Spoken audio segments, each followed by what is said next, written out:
எத்தனை நாள் இப்படி நான் எங்கிறது? பொட்டு வச்சு பூ முடிக்கும் நாள் இருக்கு.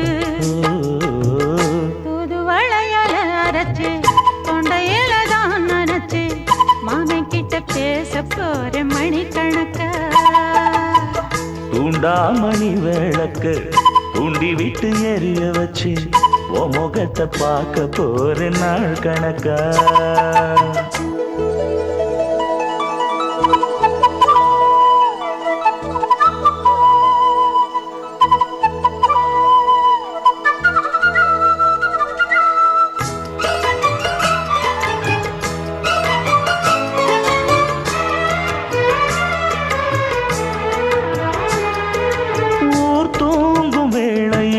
நான் தூங்க போனதில்லை ஒன்னாலதான் கண்ணே ஒன்னாலதான்.